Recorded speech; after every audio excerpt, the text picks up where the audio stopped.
Hello and welcome to First Post. The fighting between Pakistan and India have ended. Now New Delhi is looking for other means to hold Pakistan accountable, whether it's cutting off their loans and bailouts at the IMF or even curbing their nuclear program and the nuclear arsenal that Pakistan so prides itself on. To discuss some of these measures, let me introduce my next guest, Mr. David Vance, who is a British political and strategic commentator. Thank you so much, Mr. Vance, for speaking to First Post. Pleasure to be with you. Let's talk about a recent comment made by the Indian Defence Minister, where he said that it's time to put the Pakistani nuclear weapons and its arsenal under UN supervision. There's need for some sort of oversight on this rogue country having nuclear weapons. Do you agree with that assessment, and do you think the other world powers are going to support this effort and this call from India? Yeah, that's a really good question. I think the intent behind the call for UN supervision and monitoring is good, because clearly Pakistan is a rogue regime. The difficulty is that the UN can also be a rogue regime. So I wouldn't particularly trust the United Nations to monitor Pakistan's nuclear capabilities honestly, but it's certainly well worth asking the question to see what the response is. But let's be absolutely clear that this regime's nuclear capabilities must be, well, it must be closed down really, but in the interim it needs to be closely monitored. Now, we've seen the world actively ask other countries to denuclearize, whether it's Iran or North Korea, both of which have been branded as rogue regimes by the West. Now, why do we see a reluctance, though, when it comes to Pakistan and asking Pakistan to denuclearize? Is it because of the legacy of the Cold War and those old relations, or is there any other factor at play? Yes, again, great question. I think the answer is Pakistan is a little bit different, as you say.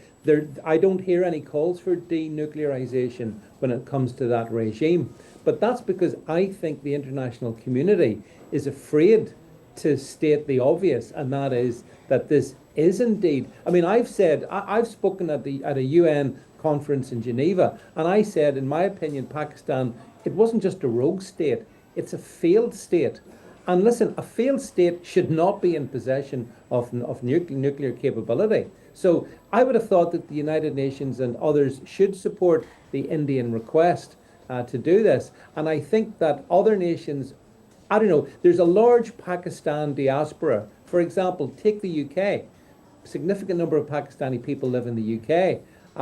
Are governments like the British government scared? Are they afraid to say something that might upset the local Pakistani community? If so, shame on them. Now, this nuclear blackmail is obviously one of the reasons, allegedly, that a ceasefire did come into place last week. And I just wanted to know your opinion on the role played by the US president, because Trump keeps claiming that he mediated this ceasefire, that he was responsible for it. But from the Indian side, it's very clear that this was a bilateral engagement and there was no role for any third party. Do you think the US president is sort of overstating his role here? Yeah, I do. I generally support President Trump, but I don't support how he's interfered actually, and I don't support David Vance for that matter either in this issue. I think India should have been left to resolve things with Pakistan. And yes, the arrangement that came together was, I think, as you say, bilateral. I think it's disappointing for Donald Trump to try and claim credit for it, because I don't actually even think that there should have been a ceasefire in the first place. But if there was going to be, but since there is one, the kudos lies with the two powers, not in Washington D.C. Very disappointing from Donald Trump. Don't understand why he did that. You said there shouldn't have been a ceasefire. I'm just wondering what the end political or tactical goal would have been if the escalation of last week continued for a prolonged period of time. Well, you see, I think that Pakistan needs to be essentially defanged. It needs to be neutered. And all this does is postpone it, because everyone understands that the things that the terrorism that is so central to Pakistan needs to be dealt with. And so I would have liked to see India keep going until it had achieved all its objectives. Now, yes, look, I know a lot of objectives were achieved, and that's a good thing. But I think possibly more could have been achieved without all that pressure coming from Washington. So that's why I think that I didn't actually particularly welcome the ceasefire. I think a lot of Indian people would agree with me that perhaps if the US had have allowed India to finish the job, the world would be a safer place. Because as I've said in this one, this is not just India v Pakistan. This is civilization versus barbarism, which Pakistan represents. And so India is doing the world a favor. So I think it's right to support India on that basis. You said something very interesting recently, where that Pakistan is basically a Chinese proxy that China is deploying against India to keep it irritated on the western frontier. Now, at the same time, we've seen the Americans very involved from the Pakistani side trying to push for a ceasefire. So I'm wondering how those two big rivals, China and the Americans, and their interests seem to be sort of coming together in Pakistan. So how do we handle this particular position, this sweet spot that Pakistan finds itself in?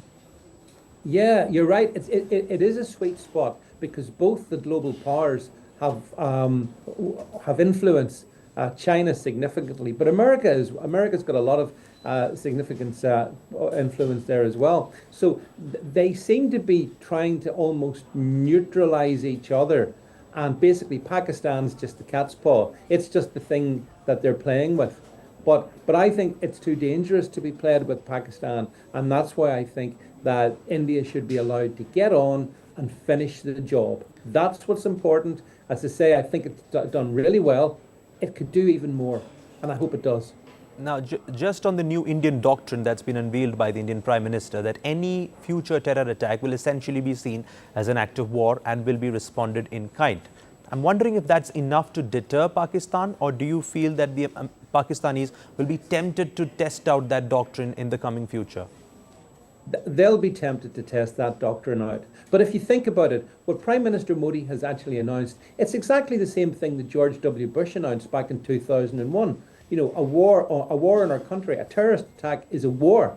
And so the doctrine is absolutely right. It's a powerful statement from Prime Minister Modi. But I think that Pakistan is so corrupted, it's so rotten to the core that I don't think they will hold off. I think they'll be tempted to try ways and means, as we saw recently. I mean, you know, they can't resist terrorism, and that's why it needs to be sorted out permanently.